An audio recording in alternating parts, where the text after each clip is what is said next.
Who needs a master's degree in education, or who wants to be a DJ or a teacher when it's so easy to get to a Super Bowl or a Grey Cup or win a championship in the big leagues? Yeah, right. So out of all the players who play pee-wee football, high school football, middle school, college, of all the players that actually make it to the NFL, such a small number. And an even smaller number actually get to play in a Super Bowl. But the most minute number of people who dream the dream are the coaches. Very few people actually make it to the coaching ranks to get up there to coach in the Super Bowl, let alone a Grey Cup and win a championship. I think I've read about 3 of them. Mike Miller, Toronto Argonauts quarterback coach. Thanks for joining me today, buddy. Hey, Kevin, always a pleasure. And I had no, is that a real stat? I didn't know that. I'm looking at it right now. And honestly, Mike Miller, you went from Plum High School in just outside of Pittsburgh and made it not only to the NFL, also to the CFL. And the last time you were on the air in Baltimore was a big trade from the Cardinals to the Ravens, Anquan Boldin. Yeah, that was the beginning of the end for our run in Arizona, let me tell you. We lost Anquan Boldin. We lost the heart and soul and the leadership of our team and our identity. And that's not taking anything away from our other, who I believe will also be a Hall of Famer, Larry Fitzgerald. But they just had 2 different approaches, both consummate pros in their own right, and they had a different approach to how they do it. Blessed to have the opportunity to coach them both. But when we lost Anquan, there was just some grit there it's just tough to replace. And that was a tough move. So how many players do you think have that oomph, that grit, that bonding attitude that just attracts and builds a team? You know, Kevin, honestly, that's such a great question. They're not that many, and that's why they are so hard to find, and probably even harder, especially in this day and age, to hold on to once you have them. And I think guys, even in the college ranks now, with paying the players and the wide open transfer portal, is just making that level of football, I mean, almost impossible too. But when you find them, you got to do whatever you can to hang on to them. Well, I think the thing, too, that made Anquan so special is you have that grit, but also you have just outstanding ability. And then you have just an amazing human being. I guess that would be a triple threat. He was special, and I do believe he'll be in the Hall of Fame at some point. And then there's that humanity aspect, the natural great personality. They're not divas or anything like that. That's it's upbringing, it's coaching, it's integrity, it's grit, it's everything. And very few people have the entire package. I mentioned this. I could only find 2 names. There's probably a few more, but I scoured the Canadian newspapers. I found former Ravens offensive coordinator Mark Trestman, John Hufnagel of the Calgary Stampeders, and Marv Levy as well. Maybe 3 people. You're one of them. Man, I'm really, again, I just thank God for all the doors that he's opened for me along the way, and all my friends and family. We had a gathering last week, as you know, and I wanted to give thanks to all my friends and family that have supported me along the way, and because you need it. And as we said, this is a tough business. It can leave you pretty frustrated, so you have to lean on your friends and family to keep you going at certain times. You know, one thing I wanted to add there, Kevin, Hufnagel, he's a Pittsburgh guy, too. Really? Yeah, he's from McKees Rocks. So I guess 2 of the 3 are from the Berg. That's pretty nice. And you went to Clarion University, and then magically you were sitting in the stands one day, somebody looked up and goes, that guy looks like a coach. Put him on the sidelines. That's how easy it worked, right? Well, you know what's funny? I mean, we had such a great time at Clarion University. We were in radio and TV together along with a bunch of other of our friends and battled through ups and downs. When I say it's all God, I was able to get some internships. I was with the Pittsburgh Penguins in the PR and media, and then I heard that the Steelers were interviewing. So I got an internship there for 2 years and did some operations work as well. And then I went to the Indianapolis Colts. That was great. Did more operations work there, too, along with media and PR, writing press releases, arranging interviews. And this is all gratis, right? You're not being paid yet. These are still internships, technically. I did not get paid for the Penguins, so I was waitering at 2 places on the side. Then when I went to the Steelers, I got $1,000 a month. And I thought I was Rockefeller, you know. And I was living at my parents' house for a couple of years. And then I went to the Colts, and the Colts gave me an apartment that I shared as 2-bedroom place, shared it with the equipment intern, and they gave me $25 a week. Wow. That is unbelievable. You're now 4 or 5, getting 6 years into your career, and you're making $25 a week as a coach. Yeah, so or as an assistant. If I'd eat at the facility, I got complimentary tickets, so I scalped those and just took half of their value just to get cash. I went through my savings, which wasn't much. And then after the games, you send out the game notes, the stats, to major media outlets like ESPN or Fox Sports and so forth. And that was usually $25 a fax, and the intern got all that money. So usually on home games, I'd make like maybe $125 or something like that. Wow. And so it was just, whatever you could to keep yourself going. And I just had this calling in my heart, kind of like if I was coaching this team, I wouldn't play him. I would play that guy. I would throw more, those kind of thoughts. And then I thought, I'm never going to have a chance to do that if I stay in this career. And then I kind of researched it. To be a grad assistant at college seemed to be the way to break in the coaching realms. And the coaches there were kind enough to try to help me, but I was rejected by like 30 programs. Right. And so everybody gets rejected, but when we're talking this kind of money that you're making, the $150 a week, $25 a week, people are thinking you must be like 100 years old. You're not. You're in your early 50s now. This was in the late 90s we're talking. So you do all this work in the NFL, behind the scenes, you're meeting a lot of people, and then you go back into the college ranks.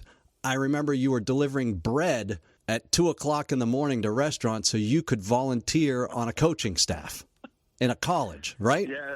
So I'm gonna say this as quick as I can. There's a couple funny stories related to how I was able to get my big opportunity, which was at Robert Morris University in Pittsburgh. And the biggest thing there too was my foundation of coaching. I got lucky. Or I shouldn't say lucky. I was blessed by God to put me with former head coach Joe Walton, and then Dan Radakovich, who was really my mentor, coached college and was in the NFL for years, won Super Bowls with the Steelers. So those were the guys that I got to put my foundation in with that type of teaching. But as you said, Robert Morris just paid me room and board and tuition.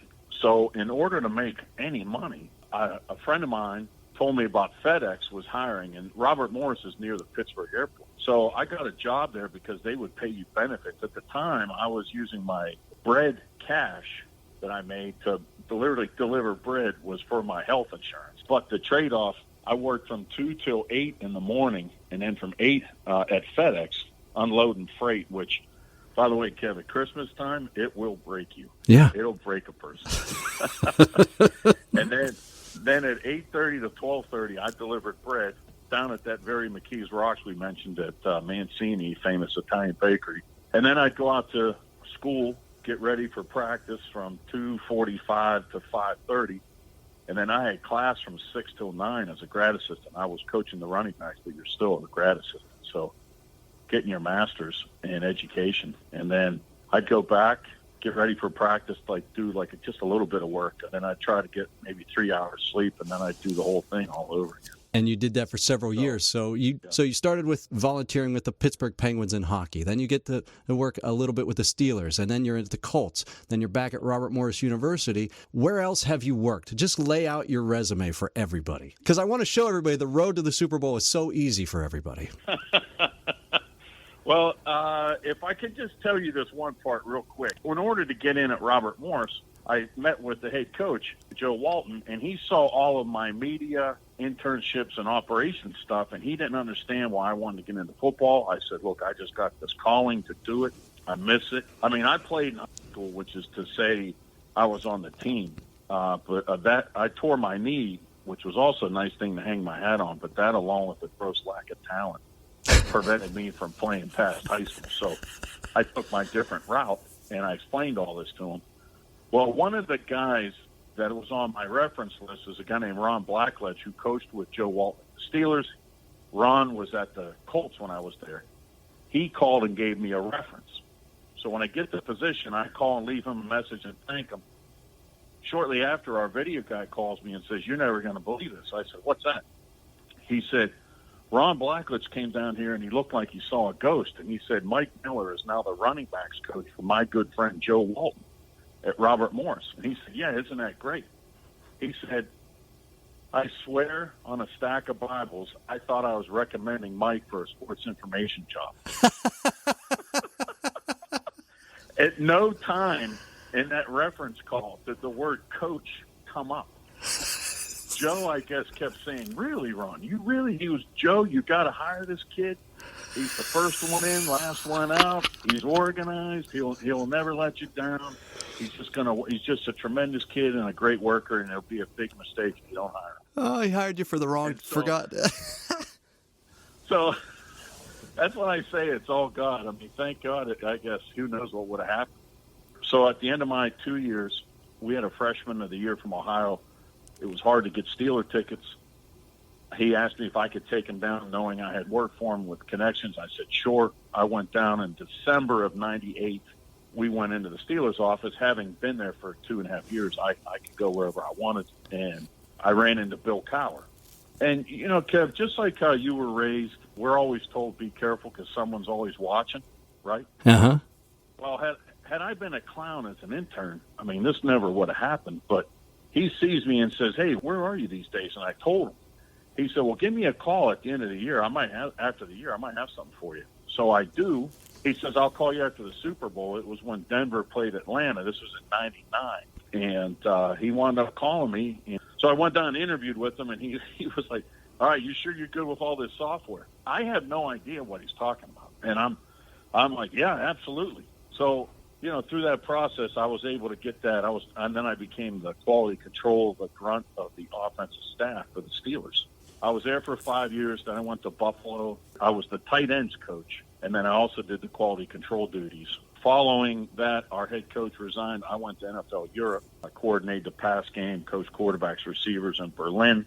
That was a great experience. Came home, went back to Robert Morris, worked on defense, and then I went with Ken Wisenhunt to the Cardinals and coached receivers, which was tremendous, like we mentioned at the beginning, with Anquan Bolden and Larry Fitzgerald. And then, of course, we go to the Super Bowl 43. Kev, I don't know if you know, we had 500 yards of offense in that game. Mm-hmm. There's a lot of people say that was the greatest Super Bowl ever. Yeah, I can't say the greatest because I lost. Well, they have, yeah. But, I mean, it was a moment. And that year we had 3 1,000-yard receivers in the same year. It's only been done 5 times. So it was a real blessing to be able to coach those guys. We had Kurt Warner. Yeah. Todd Haley left to go to the Chiefs as the head coach, and I was promoted to offensive coordinator. I was there 4 years, and then I went to Montreal in the Canadian League, coordinating the offense.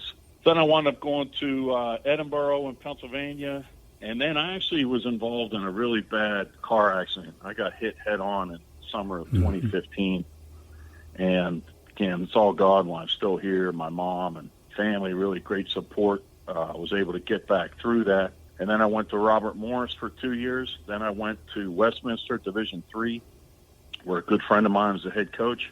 And then Kevin Gilbride called me in 2019 and hired me to be the receivers coach in the XFL in the New York club, which was a great league. It was a great experience. Unfortunately, COVID knocked us out. And then I helped out at Westminster again. And then our head coach, Ryan Dinwiddie, called me from Toronto. Ryan was on our staff in Montreal. And as the head guy, he hired me to be his quarterbacks coach. That is an unbelievable journey. So you're now the quarterbacks coach of the champion Toronto Argonauts. Congratulations on that. You had a great party. That's awesome. Baltimore has earned a Grey Cup as well. They were in the CFL for a couple of seasons as the Stallions. That was before they got the Ravens and after the Colts left. So this town knows, obviously, football, and they know Grey Cup, and they know Super Bowls. So can you hold on 1 second, and we'll be back, and I want your take on what the emotions are like in the Super Bowl and in the Grey Cup when you're coaching and the lead up to it, like what the players are feeling now, what the coaches are going through. Sure thing. All right, we're back with my friend Mike Miller, quarterbacks coach of the Toronto Argonauts. He has had a long career coaching football. We already went through that, but let's talk about Super Bowl 43, you were with the Arizona Cardinals then, and the 2022 Toronto Argonauts Grey Cup champions. That's amazing. There's only a handful of coaches, a few assistants that have coached in both games and won one of them. Marv Levy did it. But it's rarefied air. Oh, I didn't even know that. Just thankful to God for that opportunity. There may be a few more. There may be a few more, but you're the only one we care about right now. So congratulations. So for the purposes of this conversation, we'll just say it's 3. Exactly. And so you get to a Super Bowl. You're with the Arizona Cardinals. What was it like in Tampa, the lead up to that game in Tampa? What were you feeling emotionally? I mean, were you sick? Did you throw up? I mean, what were the emotions, and how many phone calls did you get for free tickets? I have to say, Kev, it was just such a surreal feeling. Like, I can't believe God let me feel this. I mean, in this business, it's so hard to make a yard. And then to think you can make enough to make a first down, or maybe even score, and then score enough to win, and then do that enough to get to the playoffs. In our run that year, we were underdogs in every game. We finished the regular season 9-7. So for us to make it, it was just unbelievable feeling. And then, of course, to be pitted against my hometown team, the Steelers, added some emotion because I knew a lot of the guys on the other side. But I think in the moment, your head's down, just grinding the whole time. I would say that's probably the thing you take away from a little bit is you really don't enjoy it as much as you probably looking back wish you had, because there's just a heightened focus on everything, the practices, the film study, scouting the opponent. Well, I should say, too, taking the field in pregame. It really was something. I mean, that was a thrill. You're just looking around. You got your Super Bowl ID on. I'm like, hey, I'm from Plum. I didn't even play college ball.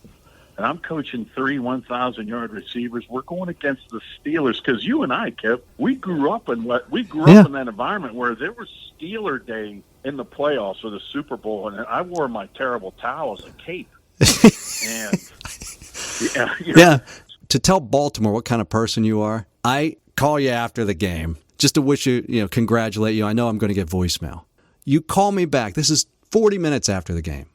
It was awesome. What an experience. I know you were upset, but you called people back immediately. That's the kind of person you are. The biggest day of your coaching career, you call people back. Yeah, I mean, I'll be honest, and I think it was such a blur. I don't even remember most of that. But one thing I'll always say is, look, what you do doesn't define you. That doesn't mean you get to act special in any way. We're all still who we are. We all still are friends that we love and respect, and none of that doesn't change. That doesn't mean you treat people any differently. No, so that's just what I've always believed in. And yeah, I had a bunch of my friends there at the game. I didn't sell because there's that thing where you could sell some of those tickets off, and I didn't. I wanted people to be able to share in that moment.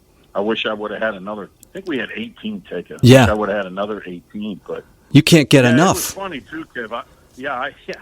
I mean, I had family members rooting against me. I lost some friendships over that whole thing. Oh, screw them! Weird. Screw them. It was weird. They're like, I bleed black and gold. I'm like, you helped raise me. Or I went to school with you. I'm a real person. You don't know Ben Roethlisberger. I was at a party in Alexandria, Virginia at the time. People realized that you were coaching there, and they said, "That's your buddy." I said, "Yeah." So who are you rooting for? You rooting for the? I said, "Yeah, I got a Steelers shirt on." Yeah, but the Steelers have several Super Bowls. My friend has 0, and he's coaching in it. I want him to have a ring. Yeah, exactly. Like, you and I are real friends. That part, some people just don't get it. I mean, that's just how I'm wired, like you're wired, but I don't know. Some people, until they're in it, maybe they just don't understand. But everybody that was rooting for you this past fall. You won the Grey Cup. That's Canada's Super Bowl for the Canadian Football League. Yeah, what a run. Our head coach, Ryan Dinwiddie, we call him RD, does a great job. And it was a tough season. I mean, it's a real marathon up there. It's we started on April 27th with the final preparations for training camp. We went all the way to November 20th, and we had 16 days off. 16 days entire off. time. So yeah, and you talk about a grind. And we were 4-5 at one point. You played Yeah. 18 regular season games, and our leadership was tested, and they came through, leading us where we needed to go for the remaining 9 games.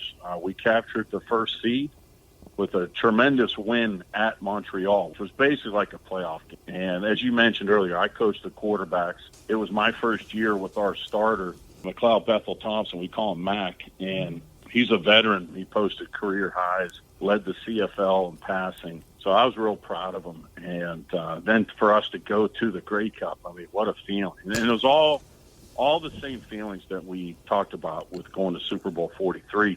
The only difference on this one, this was out in cold Saskatchewan. We're playing the 2-time defending champs, Winnipeg, who they do an outstanding job. Very class organization as well. The spotlight's the same, though, right? I mean, it's there's a billion people watching the Super Bowl, but in Canada, everybody's watching the Grey Cup Championship. You're out in the cold. It's November, but you still feel that push from the crowd and everything? Oh, for sure. Yeah. You know, one thing, too, Kev, I would say, with the Grey Cup, unlike with the Super Bowl, it's almost like a league celebration. So you also see all the other teams are represented in the fans, in the stadium by the fans. So that was kind of neat to see, but they certainly pick an allegiance, and it got pretty loud. The game was amazing. Never saw a game come down to 2 block kicks on either side that were back-to-back. And then our starter, Mac, broke his thumb, so Chad Kelly, our backup, went in during the 4th quarter, and we were losing. And so as a coach, you're like, well, I hope we got him prepared. And he went out and did just an awesome job. Led us on 2 scoring drives, was tough. And give him credit. I mean, he was putting in the extra time, too, like he did all season in the event that he had to step in, and he did, and we didn't miss a beat, and we were champs. So it was just an unbelievable celebration and just sheer joy. I think exhaustion, grateful, and relieved all at the same time. Yeah, you've coached in one of the greatest Super Bowls of all time and probably the greatest Grey Cup championship of all time. You've had an amazing career, Mike Miller, quarterback coach of your Toronto Argonauts. Congratulations on everything. I think the people listening today will realize when they're watching that game tonight how much a coach, an assistant coach, whoever, those people on the sidelines, how much they sacrifice for that game to go on. Unbelievable. Yeah, well, you're very kind, Kevin, and you know how much I love you, and I appreciate your friendship through the years. But yeah, when you're watching that game, I mean, there are coaches there that they're fried. I mean, they've been going since the end of July. It's a great stress and sacrifice on their families and friends. Yeah. And so it's tough. I mean, it's tough. You're hanging by every play, but you got to try to stay centered, stay focused, and continue to operate and execute just like you have all season long, and do your best to take the emotion out of it. Yeah, and so tonight you have the Chiefs and the Eagles, Glendale, Arizona. You're watching it with your staff in Toronto before you start sort of getting ready for some coaching work. Who you taking tonight? That's right. Okay, so this is really, I think, tough, a really tough one than years past. I'm surprised to hear some people say that this is an easy one because, to me, both defensive lines are good. So it's going to be kind of tough to run the ball. It always comes down to how that quarterback's going to play. Now, with that said, Mahomes has gone to 5 consecutive AFC championship games.